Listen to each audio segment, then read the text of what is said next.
Good morning. My name is Mark Baldassare, and I'm President and CEO of the Public Policy Institute of California.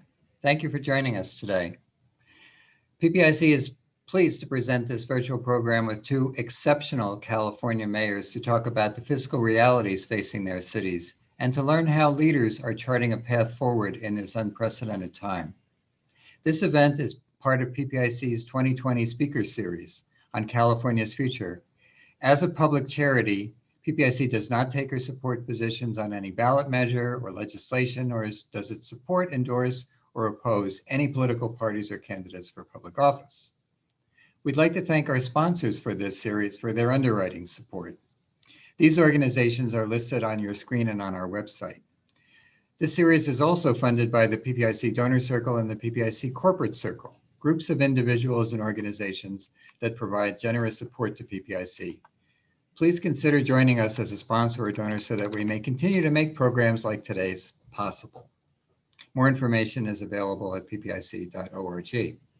Now, before we begin, if you have a question for our panelists, and some questions have already come in, please send an email to the email address on the screen, ppiceventquestions@gmail.com. We'd appreciate you including your name and organization along with your question. Today's program comes at a time of unparalleled challenges for the state and the nation, and for our cities in California. We are so pleased to have Mayor Kevin Faulconer and Mayor Libby Schaaf joining us here to talk about these challenges. Kevin Faulconer has served as mayor of San Diego since 2014. Prior to his election, he served on the San Diego City Council. Libby Schaaf has served as mayor of Oakland since 2015. Prior to her election, she served on the Oakland City Council. Thank you both for joining us today. Really appreciate taking the time under these very tough and busy circumstances that I know you both face as leaders. My first question, and has Mayor Faulconer joined us? Yes?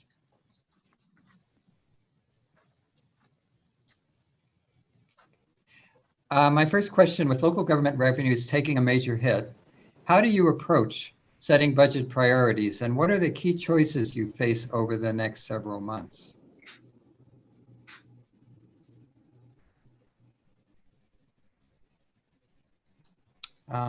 May I hear from Mayor Schaaf or Mayor Faulconer? Sure. Just let us know which one you want us to go first. Mayor Faulconer and I love each other, and we're always going to be respectful of each other. So I'm happy to start. You know, in Oakland, we always start budgeting with our values. And certainly during this pandemic, those values are more important than ever. And it starts with taking care of the people who take care of the people. And in a crisis, especially a health crisis and an economic crisis, government workers are more important than ever. And so we certainly were looking at a way to avoid layoffs and avoid a reduction in services that would be felt particularly by our most vulnerable. And that's our second value, which is equity, serving those who need help the most, and where we have documented past underinvestment in certain neighborhoods and with certain populations. Mm-hmm. So that's how we approach this fiscal disaster. And I don't know if Californians realize what a hard hit government took. And unlike the federal government, we don't get to write blank checks. We don't get to go into debt. We don't get to kind of rack up a credit card debt with the National Treasury. We have to, by law, pass balanced budgets. And so I have to say that we pieced this together. And as somebody who is a self-professed budget geek, it was super painful to me because I have clawed Oakland's way up from a very precarious financial condition to now having a AA1 with stable outlook rating from Moody's. This was a huge accomplishment.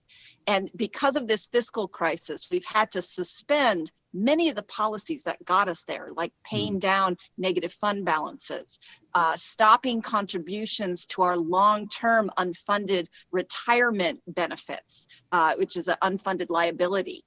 So some of this geeky stuff that matters to me, but Yeah. not to, Miss Millie who lives on Myrtle Street. So that was kind of the philosophy we took. But this is a temporary fix. It is a Band-Aid. We are all holding our breaths and hoping that this economy recovers.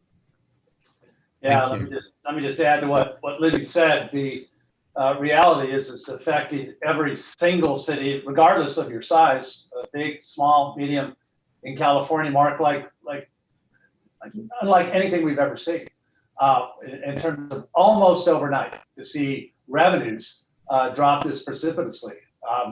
Particularly in San Diego, with our tourism economy is such a big part of who we are, to have no conventions in San Diego at all, zero from March, and unlikely any for the rest of the year, and big question mark as to when that comes back. We estimate that just from a dollars and cents standpoint, I agree with Libby, we can geek out a little bit here. We're going to take a hit of about $300 million. That's what I'm estimating. Wow. That's significant. And I always really come from the approach of, I want to be more conservative, what I think we can, what's going to happen to us. So we make some of the smart decisions now. And so as mayors, we have to make those decisions now. And so when I look at the budget and the budget that we put forward, that was one of the most difficult ones that I had to do. Look, we made tens of millions of dollars in reductions, about $40 million.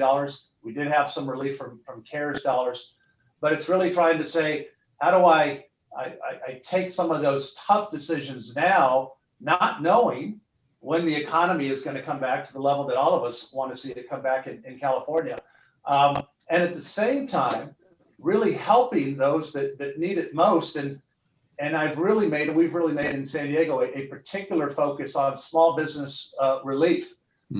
We've allocated about $20 million with one goal.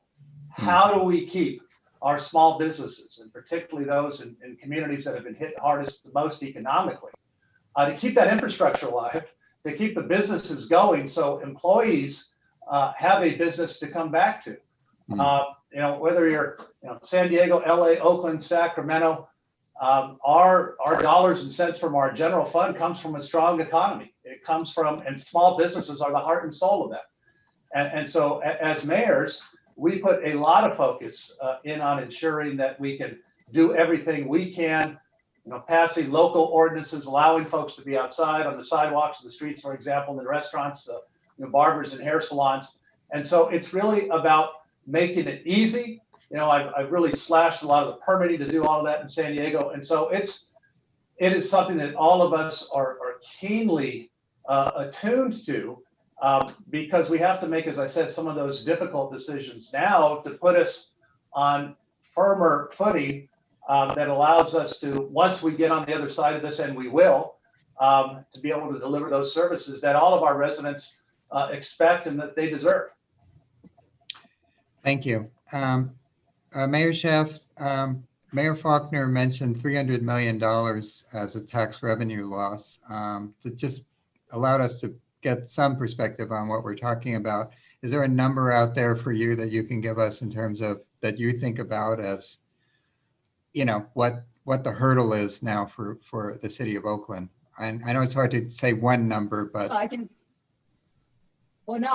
give you the number, 122.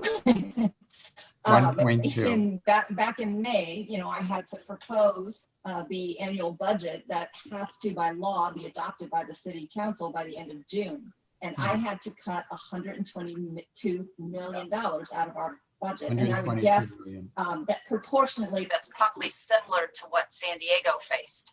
And that was both to balance the existing year's budget because it was coming in under, plus to adopt a balanced budget for the next year based on those projected revenues. Now we're worried because we thought we had done conservative projections, but the numbers are actually coming in worse than we thought.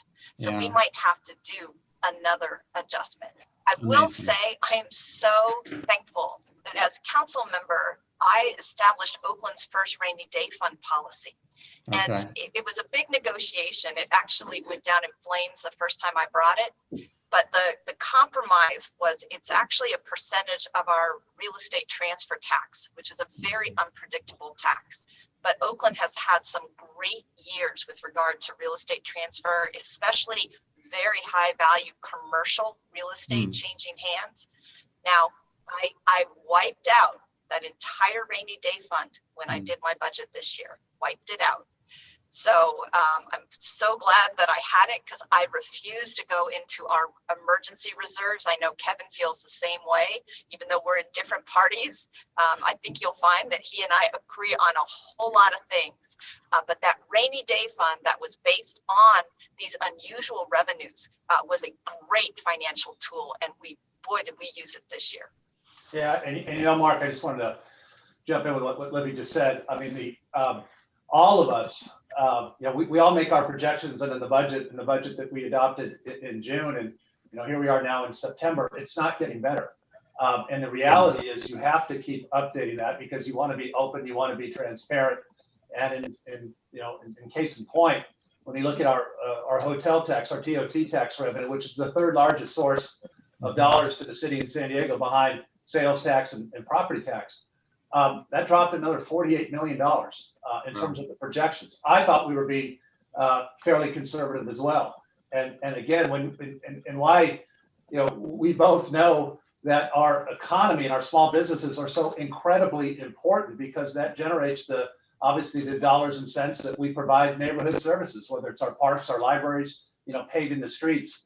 You know, our money doesn't come from, you know, Washington, D.C. It comes from a strong local economy. And so, you know, that is something that we are absolutely united on, doing everything we can to keep folks, you know, in business, and to be responsible. The exact same thing as Libby just said, in terms of not using our reserves, because we don't know when this is going to end at this point.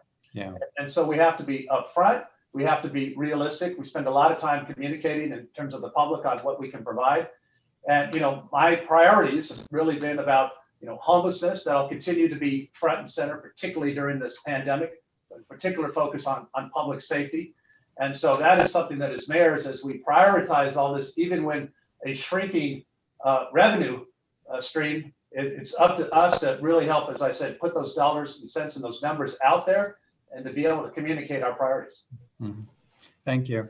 And meanwhile, after we've experienced this very unexpected pandemic and its economic impacts, racial justice issues, which we'll get to in a moment. The last month, we've been dealing with wildfires and smoke and fear about public safety as a result of what's going on in all parts of our state. I don't think there's anybody anywhere in California that's not been impacted one way or another. I'd like to get a sense from you two about, wildfires and how that is now fitting into your local fiscal realities. Yeah, I'll jump in first on well, this. Go ahead. No, you go, Kevin. Yeah, no, I was just going to say, I mean, as you see the wildfires, it's touched all parts of the state. We're just coming off the Valley Fire in the eastern portion of San Diego County.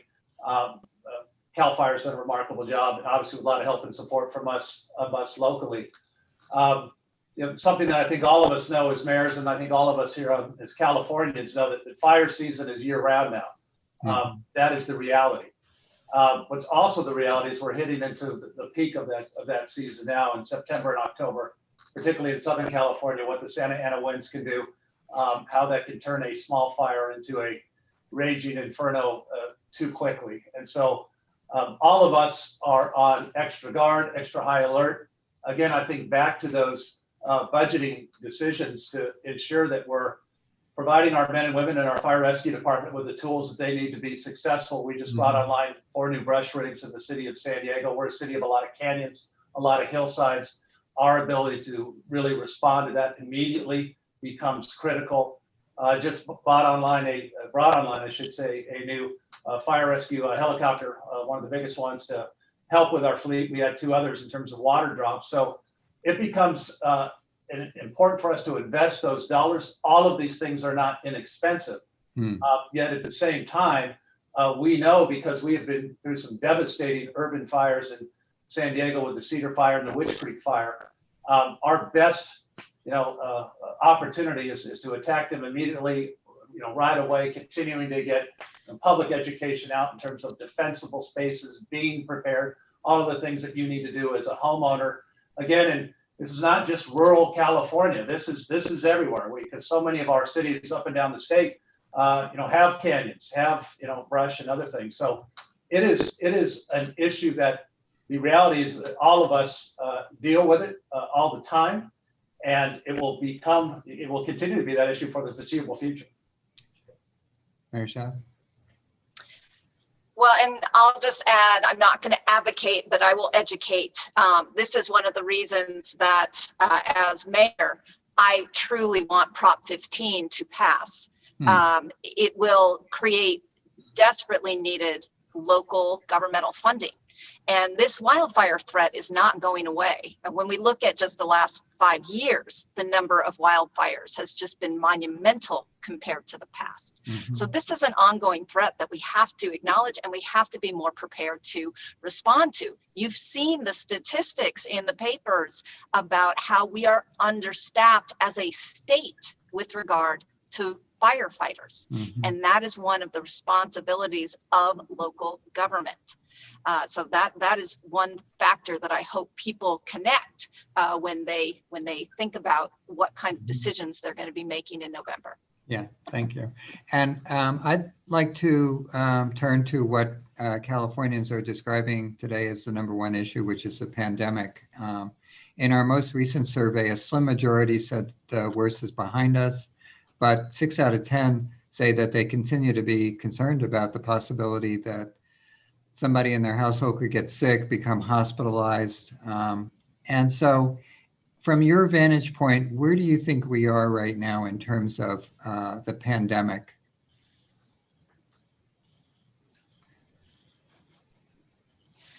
Well, this is one of the most evolving crises that I think any elected official has had to navigate. So the unfortunate answer to your question is we don't know, but we know it's not going to be over soon. And I do feel like COVID has revealed so many deficiencies in our public systems. I am very excited to be a founding member of Mayors for Guaranteed Income. And I think it's time that we have a more courageous and transformative conversation about how we create a basic income floor, particularly for Californians, because we're finding that there are so many people that want to work and people that are working, but they are living in poverty despite being full-time workers, or even in some cases holding down 2 or 3 jobs. And so the kind of inefficiency of program after program after program that tends to be one size fits all, that tends to be very bureaucratic. I think this is a good moment to ask ourselves if something like guaranteed income, an income floor, might be one of the most efficient, effective, and really cost-effective investments that we can make. And Mayor Faulconer, how do you think about where we are with the pandemic right now, and how does that impact your plans and budget priorities? Well, obviously it's impacting us all every single day, and particularly, Mark, again, when we get to how it's affecting everybody out there in the real world and real life, and particularly our small businesses. Again, I think one of the things that I think so many Californians are struggling with is open, closed, and that those shifting metrics from the state. That is something I've been pretty outspoken about, and will continue to be, because we have one goal: how can we reopen safely? It's not about going back to normal; it's about the new normal, and how can we keep employees safe? How can we keep customers safe? And how can we, as I said before, get our economy going? Because it is continuing to go the wrong direction, and the very real consequences of that, the human toll, the human consequences, the mental, the psychic consequences, all of that is incredible. And so it affects all of us. It affects all of us dramatically in every city. And particularly one of the things that Libby and I were just talking earlier is that we're facing as mayors, even though doesn't necessarily come under our direct purview, is the issues of schools and safe school reopenings and how that impacts, childcare is economic development. What are we doing to ensure that we can get kids back in school, to get kids back in school safely, to protect teachers, to protect the kids, and I think most importantly, to get that learning going. And so, that when I look at all of these combined and together, I think it's incredibly important, again, that we stress how we can move forward as cities and as a state in a new normal, not just going back to the way things were, but also ensuring that we can get people back to work, because that is one of the most important things we need to do as Californians. Mayor Schaaf, let's talk about schools from your perspective too, before we go to other issues.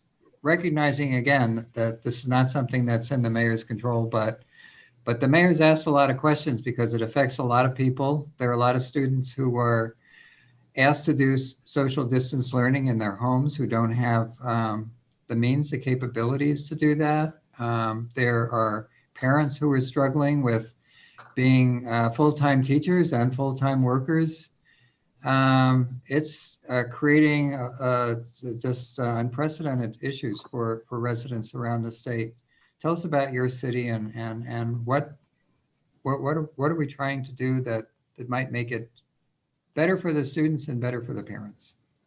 Well, just on a very personal note, I have 2 distance learners on the other side of this door. So if my internet connection is faulty, it's because I'm competing with their public education right now. But listen, as mayors, we spend most of our time working on issues that we don't have direct jurisdiction or authority over, especially in the year 2020. Public health, public education, even homelessness. Most of that is a county function or the school district, but everyone holds their mayor accountable. We are in our communities every day. But one of the things that I've really pushed in our city is what I call silver lining thinking. So how can we take this crisis and actually find some silver linings in it? How can we build back better, to steal someone else's campaign slogan? And with distance learning, we actually have an opportunity to close the digital divide for good. And the digital divide is not just impacting student learning. Think about our essential workers that don't have any internet connections in their homes. Think about people who are out of work and don't have access to life-saving information. What are the health orders right now? Where can I get free groceries? Where can I get a free COVID test, especially if I'm undocumented? These are questions that are answered on the internet. If you don't have connection to that, you are so isolated and unsupported in this moment. So when we were faced with this challenge of getting our kids, the tools to do distance learning, instead of just getting them loaner equipment, we challenged our philanthropic community. And I'll tell you, in 2 weeks, we raised $13 million. And mayors may not have responsibility over public education, but we are passionate about it. And I will say, I love hustling money for my community. And was very proud to have really been the driving force to secure that $13 million. We have 25,000 laptops going into homes right now. 2-year internet connection contracts and hotspots, as well as technical support. Because recognize that this is a moment where an unconnected family who does not have computer literacy is going to have more motivation than ever to actually adopt technological skills. We also have used a little bit of our CARES Act dollars to stand up public Wi-Fi, and we are working on building out a public broadband system, all accelerated by COVID and the need to support our distance learners. But we've taken this opportunity to really do permanent change. Thank you. In the category of silver lining, there's a question from one of our audience members that I want to ask the two of you.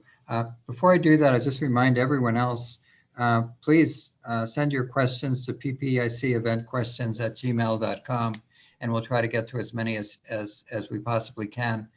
But one of our audience members said, "I'd like to know if local governments are considering creative solutions to financing programs given the budget realities." Yeah. Anything about creative solutions? Everything's creative now, Mark. The answer is yes. Depending upon the day, we'll have 2 or 3, 4 ideas on how we're stretching things. And I want to get to that, but I also just, before we leave education, because it's so important, and as mayors, we've all been talking about it throughout the state. And I think the issues of equity are incredibly important, particularly as we look at where so many of the waivers have happened for school reopenings in terms of private school. And yet we need to get more of our kids back into school, into the classroom. I strongly believe there is no substitute for in-classroom learning and the remarkable work that goes back and forth with the teachers in person. And so I think for all of us, as we look to how can we reopen and reopen safely, I think that's a must. And I think that the more we can do that with clearer rules of the road, it's going to benefit obviously all of our kids. Distance learning can work to a certain extent, but I think again, there is no substitute for a great teacher and a great student in class learning together. Getting back to the issue of being a creative, one of the things is we're looking at is stretching our dollars and trying to help in programs that we maybe hadn't done before. And I think you're seeing this in Oakland, San Diego, other cities across the state, creative programs like rent relief. How are we going to help folks stay in their places so they don't end up homeless? All the things that we need to be doing with, again, I mentioned earlier about $20 million in terms of small business relief.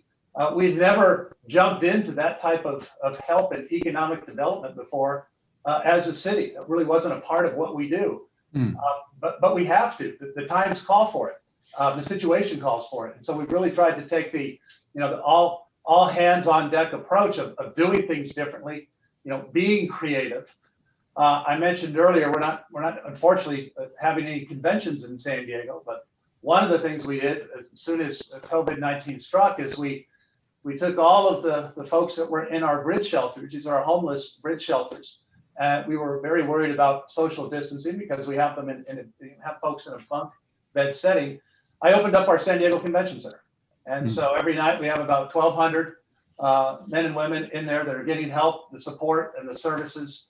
And back to something I'm going to agree with what Libby said on the silver linings that you can find during this pandemic. One of the things that it has allowed us to do is to provide so many of the services under one roof with our different providers. And we have placed, since COVID started, 500 folks into permanent supportive housing. We have another 500 that are in the system matched with a resource. So we've been able to break down a lot of barriers, again, because we've had to, because we had to get creative. The emergency situation called for it. And so as we explore all of these things, and we'll probably talk more about homelessness, I think we probably will, utilizing hotels, other things that we're doing. As mayors, it is up to us to take that all hands on deck approach, to be creative, because at the end of the day, we have one goal: how do we solve problems and how do we help folks get through this as best we can?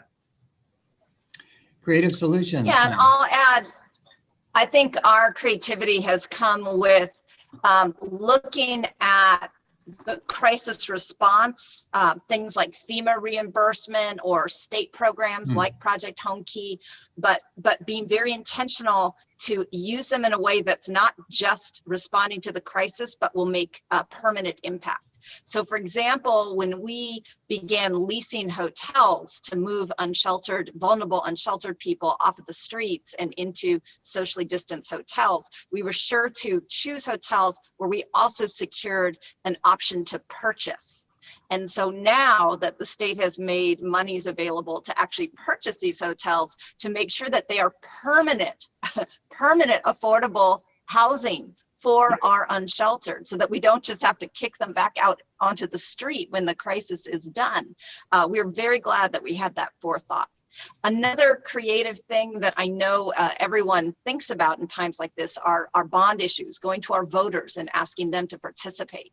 And we are very fortunate that we've done that in the pretty recent past. And so we actually have bond dollars available. We're putting those up as a match to make our applications to the state for the project home key monies more competitive. But I will say one thing that was super creative that actually was a victim of COVID was the Bay Area, the 9-county Bay Area, actually formed an affordable housing finance authority inspired by a similar vehicle in New York. And we had literally just gotten the state legislation passed to establish this authority. We were working on a bond campaign that would have been all 9 counties in the Bay Area, a much more holistic and regionally coordinated approach to addressing our housing crisis.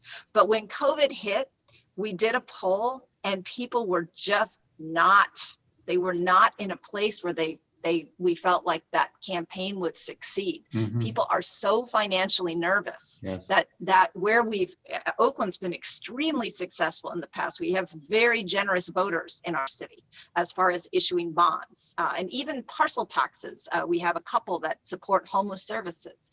But in this atmosphere, unfortunately, a creative solution was put on hold. Yeah.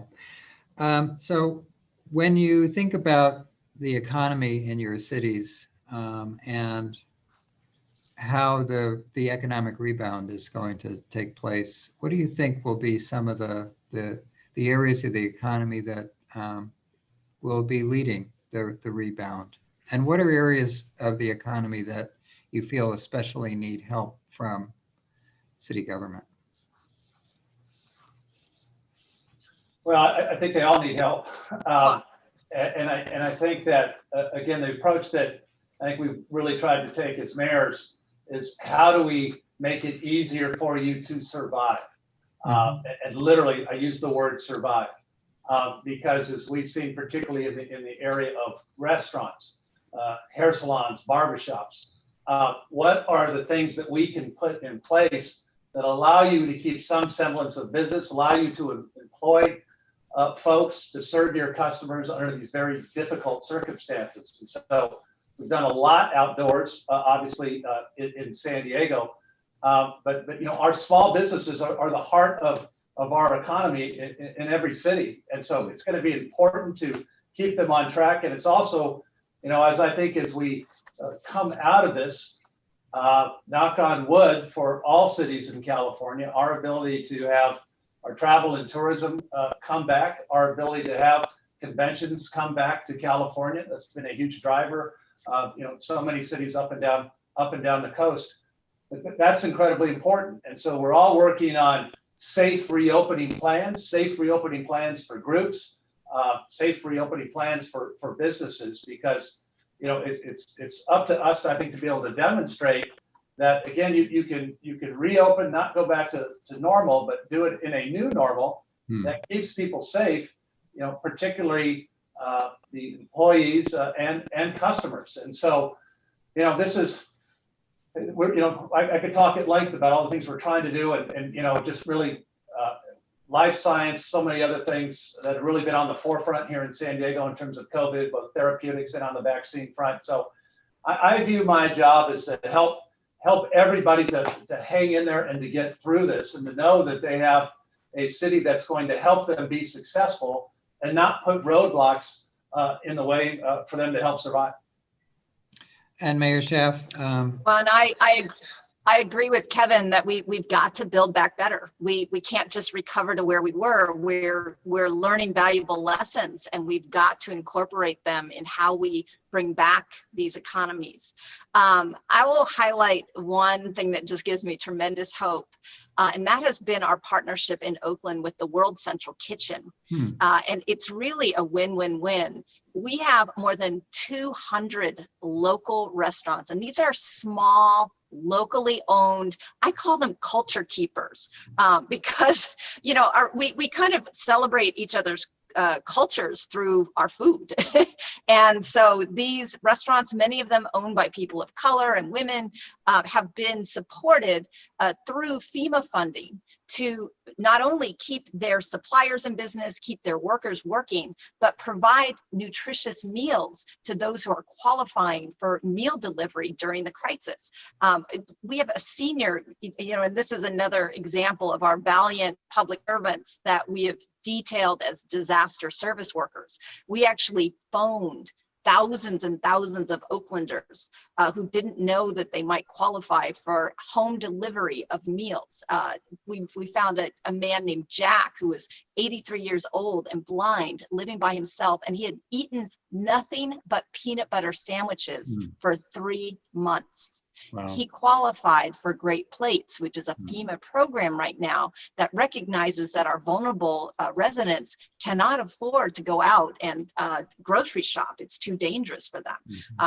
So he is now getting fresh meals delivered that are prepared by local restaurants. Now, this is something that we should do all the time, and there is some pending state and federal legislation to make this kind of restaurant support, food security, ending hunger kind of beautiful mashup, something that we do once COVID is over. Another great partner to me in really meeting the needs of our small business community. We certainly saw a lot of faults in the PPP program, but Kiva.org is the only organization that provides zero interest, zero fee loans, and they don't require their borrowers to have a credit score or collateral. They really look at character. And so Kiva has been an incredible partner in helping our smallest businesses that don't have pre-existing relationships with banks and wouldn't qualify for traditional commercial loans to keep in business and to do it through crowdsourced funding, which also helps market their businesses. And finally, I think we all have to recognize in this moment that tying healthcare coverage to your employment status is not sustainable. And so I'm very proud, along with Mayor Garcia of Long Beach, to have started Mayors for Medicare for All. I do think we need to provide universal health coverage. That is one of the clearest lessons I think COVID has left us with. Thank you. One issue that I want to spend some time on with the two of you, because mayors around the country have been really front and center dealing with issues of racial injustice during the pandemic, specifically since the horrific killing of George Floyd at the end of May has now become really a major focus for a lot of Americans. And a lot of Americans looking at the system in which we have police in our cities and how they operate and how the dollars are spent and what is the best way to provide public safety, but also what is the best way to make sure that we have a police system that creates that's fair and just and does not have the kind of brutality that Americans have witnessed during recent times and for some time. So, and our surveys indicate that clearly in different racial and ethnic groups, people feel more strongly about whether police are operating fairly, but overall, most Californians say that they're concerned about where we're going with race relations and how we treat respectfully members of communities of color, particularly the police. As mayors, you're under the spotlight on this, and I'd like to hear from each of you about how your city is approaching police funding and police policies. Yeah, no, and I would just say all of that, Mark, and particularly is, right now, the men and women that are wearing a badge and they're out there protecting us, day and night, need the support all the support that they can get. And at the same time, it's always incredibly important for us as mayors to look at policing, to look at opportunities for reform because best practices today are not going to be the best practices 5 years from now. And so I spent a lot of time on that, including when I first got elected. I brought in our first female police chief in the history of San Diego, and very quickly after that, we became the largest big city in the country to adopt body-worn cameras. Incredibly important, and why you're seeing that now being adopted nationwide, and rightfully so, is because you want to have that accountability and you want to have that transparency, both for the public and the officers that are out there in the field. And I also think it's incredibly important that we give the police department the tools to be successful. There's a lot of talk about defunding police. We did not defund the police in San Diego. In fact, added to the budget, particularly because we want to ensure that we are recruiting and retaining the best and the most diverse police force that we can in San Diego, and to give and to train those officers, to spend the dollars correctly on training, and then to keep them here for the long term. I think that's our best opportunity, again, for success, to ensure the relationship that we have with our community, so it's officers that they know, not constantly cycling in new ones. And as I said at the beginning, always looking at ways to reform. And so I think particularly what we've been faced with this year as a nation, as cities, helping us mayors to take lead on making positive change. And one of the things that we did in San Diego's, particularly after the horrific death of George Floyd, was to come out and say, we are ending the carotid restraint in San Diego. One of the first cities that did that. And then others across the state joined in. And as I said, rightfully so. Having a duty to intervene policy, a separate policy that is very clear, again, on how we hold officers accountable and what we expect. So this, in my opinion, is something that is not ever a one-off. It is a constant effort at looking at what you're doing in your department, how you are training people, and most importantly, how you are interacting with the public that you serve. Because everything we do as mayors, it begins and ends by being a safe city and having that community trust. And there's so much, I pick it up in our polling, but there's so much distrust of police in communities of color today. What do you do to build that a positive relationship when there's so much distrust? Well, Mark, I'll jump in and kind of answer that in combination with your previous question. Certainly, Oakland is a city where the majority of residents are Black or Latinx. So it's a huge issue here, and it has been for a very long time. I like to talk about kind of reimagine, reinvest, and restore. This conversation starts with policing, but it is a bigger conversation about institutionalized racism and white supremacy in general. I think it's very important to recognize that other aspect. It does have to start, though, with reimagining policing. And in Oakland, we have had very, very loud cries to defund the police. We did cut $14 million from the police budget as part of the budget cuts we had to do. But certainly for many people, that was not enough. But I believe that we cannot just be reactionary in this moment of extreme grief and anger, which is justified. So we have in fact, they had their first meeting last night. We've created a huge community process called the Reimagining Public Safety Task Force, because we believe, to the extent that our residents want to significantly reduce the funding for police, they need to understand what they will not get with those reductions, and to know that the community was at the table to create a plan and a vision for what that looks like.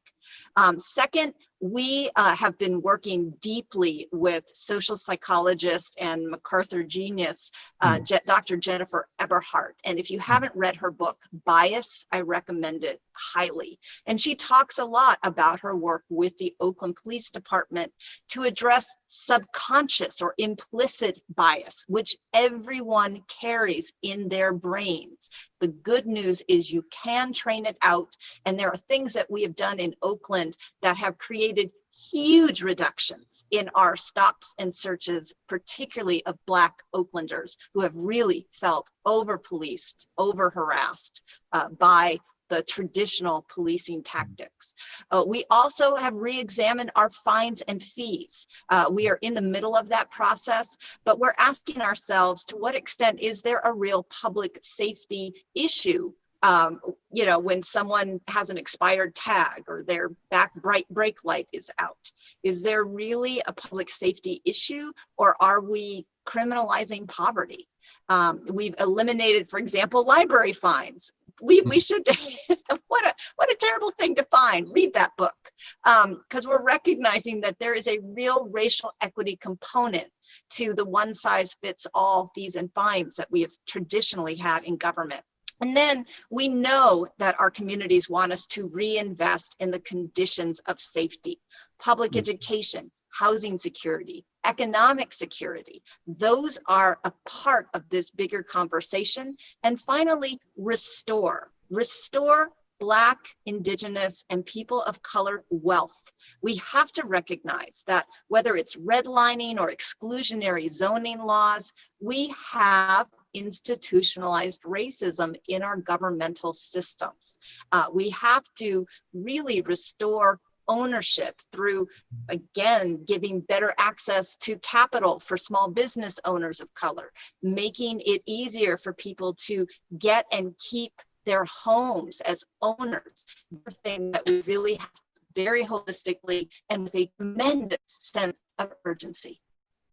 These challenging times, would you be doing anything differently? Cut off, but I'm happy to give that a stab. Okay. I want to start by commending Governor Newsom. I actually think he's done a terrific job.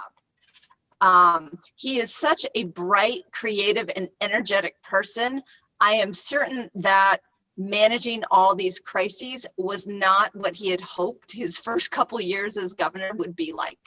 I think that he has done a good job of managing the diverse communities of California, setting standards, but also allowing communities flexibility to do more than the standards that the state has set. And certainly in our county, we have been pretty conservative about relaxing health restrictions, for example. I guess my only thing that I would wish I would do better is to not let the crisis consume everything. I was pretty disappointed that the legislative session did not create a lot of legislation that we had started before COVID happened.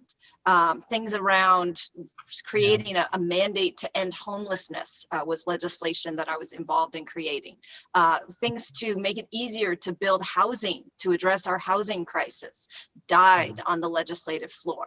And I believe that if the governor had put some energy into some of these crises that existed before COVID and wildfires and climate change, that we possibly could have done it all. I know that's easy to say in Monday morning quarterbacking, but that would be my only thing that I would add. Kevin?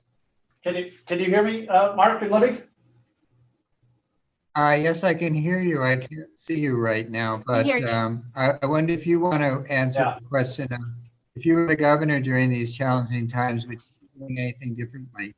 Yeah, no, I appreciate that. And I think one of the things that is incredibly important during this pandemic is to have very clear and consistent goals and metrics. I think one of the things that's been difficult for us at the local level, particularly, has been some of those changing metrics, and particularly how it responds to folks that are trying to reopen their business safely. So in San Diego, we've been open and closed, open and closed, open and closed. And the back and forth on this is incredibly difficult for somebody who's trying to project in their business, am I going to be open next week? Am I going to hire employees next week?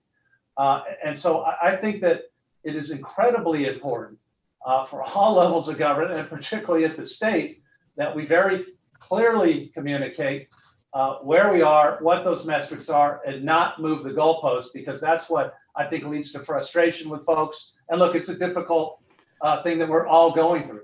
I understand that.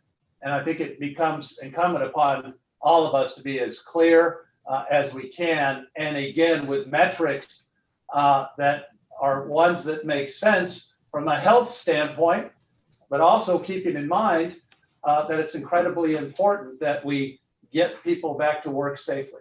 Yes, I'd like to turn to another question that the audience asked, and that is about the importance of federal assistance. And what is it that you as mayors are looking for in terms of federal level assistance today? Well, I'll jump in on that. And again, Congress debates. Kevin and I are both part of, we call it the big city mayors. It's the mayors of the 13 largest cities in California. And we are, you know, Democrats, Republicans, and independents. But we have all agreed that the federal government needs to provide aid to local cities to make up for our revenue losses.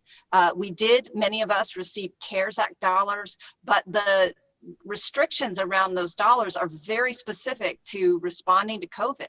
They could not be used to address the revenue shortfalls for the basic operations of government.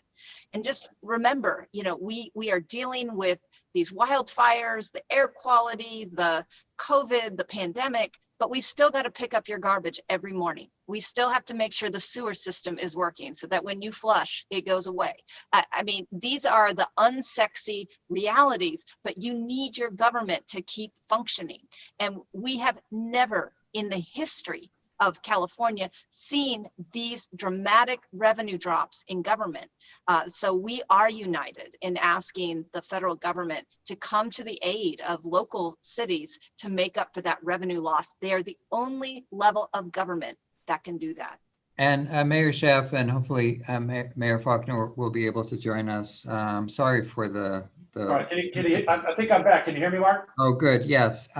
What from your perspective, are you looking for from the federal government? Yeah, look, we have been united on working as California mayors to ask for that federal help and assistance, and rightfully so. And I think as Congress is debating back and forth, our clear message is a sense of urgency, a sense of folks that need help and that need support. And you know, the longer that it's argued back and forth, the more folks that are at risk in all of our cities. And so this is not a partisan issue. This is what is the right thing that we should be doing issue, and to provide that help and to provide that support. And so I think it's incredibly important that we advocate. And I think we've been fairly successful as mayors, again, bipartisan, to say we need that help and we have that support. So one area that we're on opposite sides on, I just wanted to go back to the issue of Prop 15, because we've spoken a lot this afternoon, and I think rightfully so, about small businesses and how difficult it is for them to stay in business. And one of the reasons why I'm so strongly opposed to Proposition 50 is because that would be a massive tax increase on small businesses at a time that we can absolutely not afford it. And particularly as we're encouraging folks to do everything we can. To say that we're going to tax you, and it's going to be about $12 billion statewide, again, to these small businesses that are all, you know, vast majority on triple net leases, so it's all going to get passed through. That is going to be potentially devastating for so many businesses across California, and that's why I think it's incredibly important that we do not go down that path. And again, that's why I think we've seen some strong, not only bipartisan support against Prop 15, some of my former mayors that are out there taking a very active role as well, but also, you know, from our Hispanic chamber, NAACP, others that understand how this will impact so many of our small businesses. So I just wanted to make sure that I touched on that, because I think, Mark, that is one of the things that we can absolutely do, and is trying to help small businesses. And I think Prop 15 would be just potentially very devastating at a time when California's small businesses can least afford it.